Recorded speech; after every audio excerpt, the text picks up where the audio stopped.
Welcome to another episode of the Property Nomads podcast. We're briefly going to touch upon climate change today and what climate change means for the property industry and how the property industry is likely going to change in the next decade, maybe 2 decades, in the future in general. There's a multitude of things and different ways that this episode can go. What this episode is not me ramming climate change down your throats. It is not an episode where I'm giving you my personal opinions on climate change and what I believe is or isn't happening.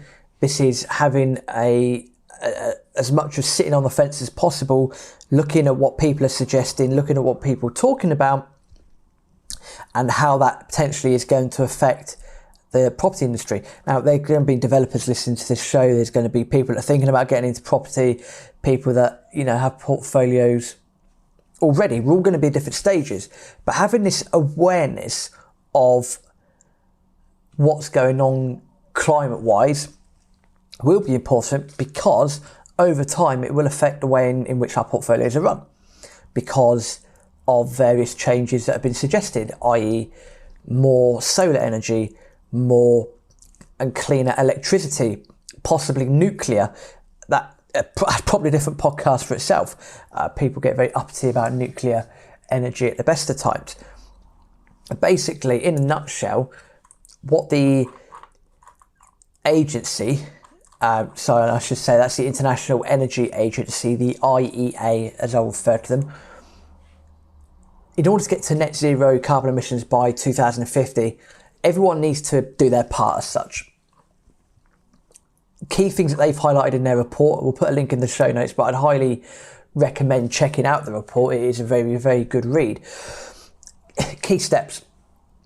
The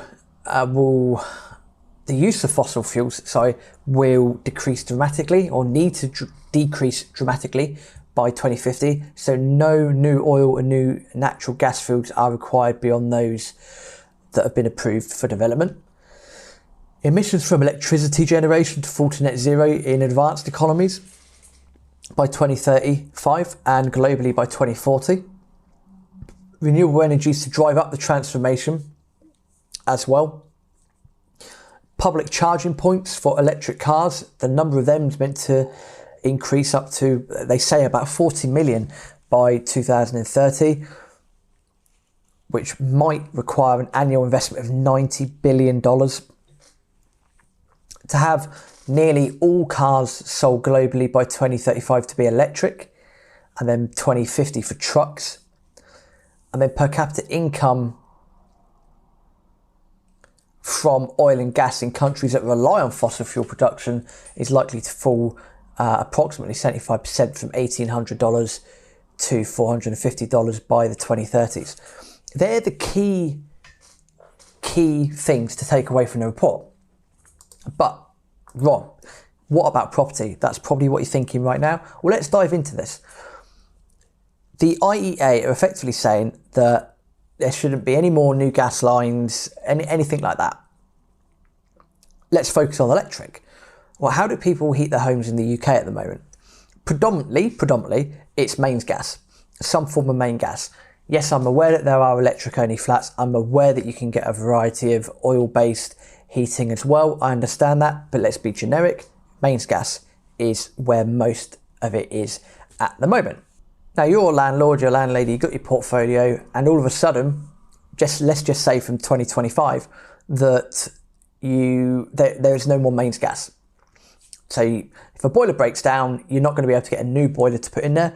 You might be able to get a second-hand boiler, maybe. You probably have to get you will have to get a gas safety for that as well, but you won't be able to go out and get a new boiler.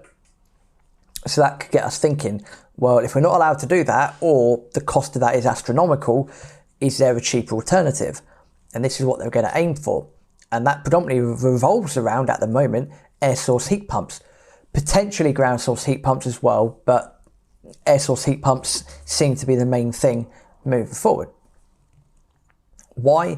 Because electricity is cleaner, electricity is relatively straightforward to generate, and thanks to other various forms of energy, the amount of electricity that's being generated, it seems to be increasing year on year as well. So these are all good things. But as with most things, and again, homeowners listen to this as well, it's going to come down to cost. Now, at the moment, if you put an air source heat pump in your home, it could be anywhere between £6,000 to £20,000. It can be quite a hefty investment. Now, if you've got that cash sat in your account, you might not want to do that. You might want to go to the Bahamas for a couple of weeks instead. It's perfectly understandable. Why would you want to invest in something like that? These are all macroeconomic things that people are going to have to think about moving forward.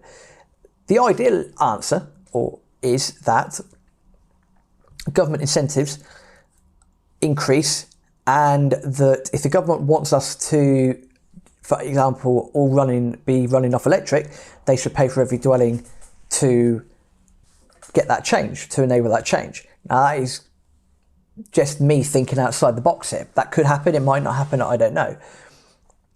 We've seen that with Green Homes Grant recently that had a very rocky life, that there was quite a few grants handed out for air source heat pumps.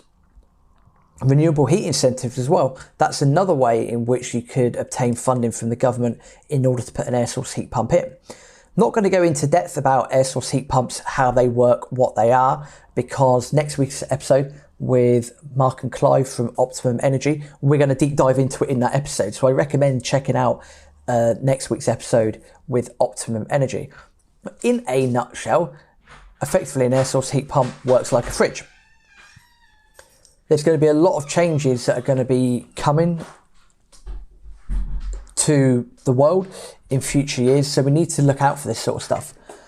As I said at the start, it's a brief episode, bit of a teaser, because next week you want to be checking in for the air source heat pumps and renewable heat incentives. The week after that, we've got John Penkowick coming on, who's talking about macroeconomics, how he's concerned that people are not aware of what's going on macroeconomically, and an incredibly exciting conversation that we had, so you want to check that out as well. But in the meantime, I'll leave you with the link to the BBC article, but more importantly to the net zero by 2050 analysis by the IEA.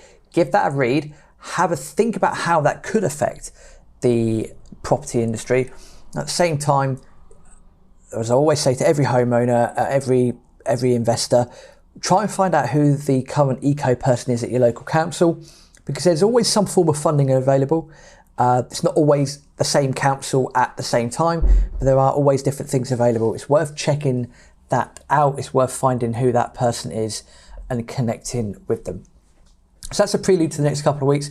As always, as many things are changing, we value feedback. Check in with us on social medias.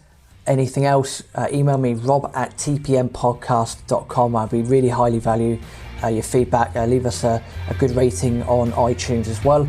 And until next time, auf Wiedersehen.